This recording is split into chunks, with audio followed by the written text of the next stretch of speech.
Assalamualaikum warahmatullahi wabarakatuh. Mari sedulur-sedulur semuanya. Di sini Buana Official akan mengupas tuntas tentang sejarah di berbagai wilayah dan mancanegara.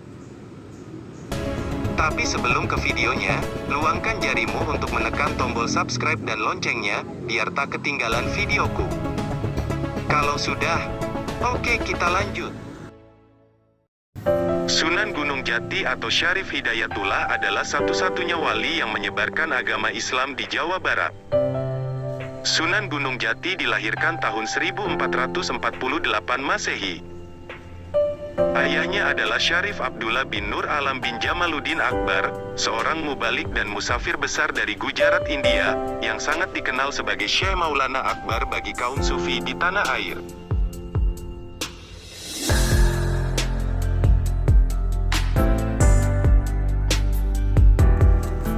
Maulana Akbar adalah putra Ahmad Jalal Shah, putra Abdullah Han, putra Abdul Malik, putra Alwi, putra Syekh Muhammad Sahib Mirbar. Ulama besar di Hadramaut, Yaman yang silsilahnya sampai kepada Rasulullah melalui cucunya Imam Husain. Sedangkan ibu Sunan Gunung Jati, Nyai Rara Santang atau Syarifah Mudaim. Nyai Rara Santang yaitu putri dari Sri Baduga Maharaja Prabu Siliwangi. Dari Nyai Subang Larang, yang merupakan adik dari Kian Santang, atau Pangeran Walang Sungsang, yang bergelar Cakrabuwono atau Cakrabumi, atau Mbaku Cirebon Girang, yang berguru kepada Syekh Datuk Kafi, seorang mubali asal Baghdad. Pada masa remajanya Sunan Gunung Jati, beliau berguru kepada Syekh Tajuddin Al-Kubri, dan Syekh Ataullah Isazili di Mesir, kemudian ia ke Baghdad untuk belajar tasawuf. Pada usia 20 tahun, Syarif Hidayatullah pergi ke Mekah untuk menuntut ilmu. Setelah selesai menuntut ilmu pada tahun 1470 dia berangkat ke Tanah Jawa untuk mengamalkan ilmunya. Di sana Syarif Hidayatullah muda, bersama ibunya, disambut gembira oleh Pangeran Cakrabuana. Syarif Hidayatullah dan ibunya Syarifah Mudaim datang di negeri Caruban Larang, Jawa Barat. Pada tahun 1475, sesudah mampir terlebih dulu di Gujarat dan Pasai, untuk menambah pengalaman, kedua orang itu disambut gembira oleh Pangeran Cakrabuana dan keluarganya. Syarifah Madain minta agar diizinkan tinggal di Pasumbangan Gunung Jati, dan di sana mereka membangun pesantren untuk meneruskan usahanya. Syekh Datuk Latif gurunya Pangeran Cakrabuana. Oleh karena itu Syarif Hidayatullah dipanggil Sunan Gunung Jati. Lalu ia dinikahkan dengan Putri Cakrabuana Nyi Pakungwati. Kemudian ia diangkat menjadi Pangeran Cakrabuana, yaitu pada tahun 1479 dengan diangkatnya ia sebagai Pangeran dakwah Islam dilakukannya melalui diplomasi dengan kerajaan lain. Selanjutnya yaitu pada tahun 1479. Karena usianya sudah lanjut, Pangeran Cakrabuana menyerahkan kekuasaan negeri Caruban kepada Syarif Hidayatullah dengan gelar Susuhunan, artinya orang yang dijunjung tinggi. Disebutkan, pada tahun pertama pemerintahannya, Syarif Hidayatullah berkunjung ke Pajajaran untuk mengunjungi kakeknya yaitu Prabu Siliwangi. Sang Prabu diajak masuk Islam kembali tapi tidak mau. Meski Prabu Siliwangi tidak mau masuk Islam, dia tidak menghalangi cucunya menyiarkan agama Islam di wilayah Pajajaran.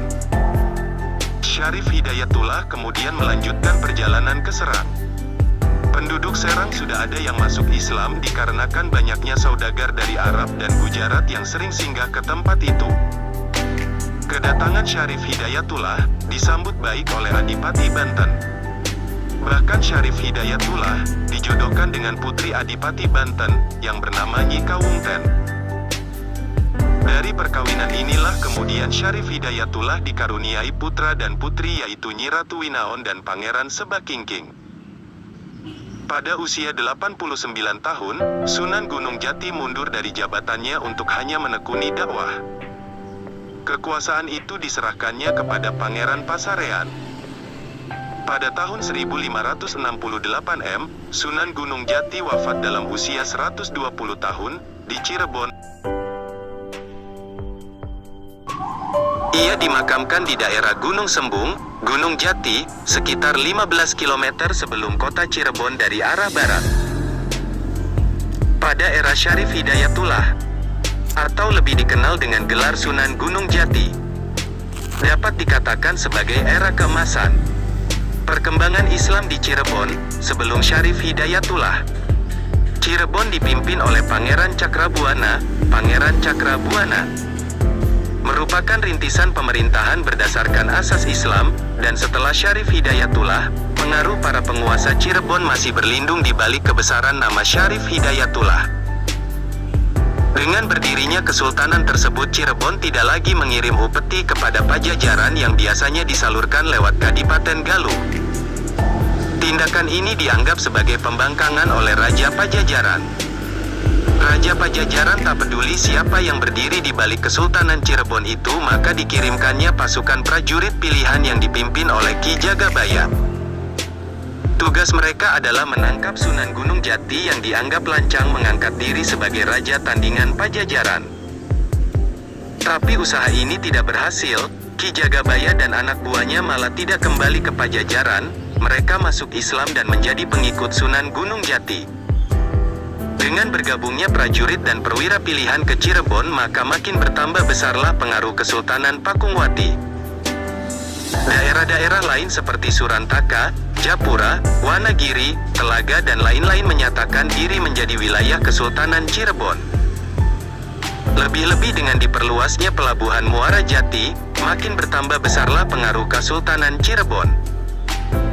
Sebagai anggota Wali Songo dalam berdakwahnya, Sunan Gunung Jati menerapkan berbagai metode dalam proses Islamisasi di Tanah Jawa. Adapun ragam metode dakwahnya yakni menggunakan metode Mawizatul Hasanah wa Mujadalah Bilati Hiya Ahsan. Selain itu, metode Al-Hikmah sebagai sistem dan cara berdakwah para wali yang merupakan jalan kebijaksanaan yang diselenggarakan secara populer, atraktif, dan sensasional. Cara ini mereka pergunakan dalam menghadapi masyarakat awam. Dengan tata cara yang amat bijaksana, masyarakat awam itu mereka hadapi secara massal, kadang-kadang terlihat sensasional bahkan ganjil dan unik sehingga menarik perhatian umum. Metode ini diperhatikan setiap jenjang, tingkat, bakat, materi dan kurikulumnya. Tradisi ini masih tetap dipraktekkan di lingkungan pesantren Sunan Gunung Jati di lingkungan masyarakat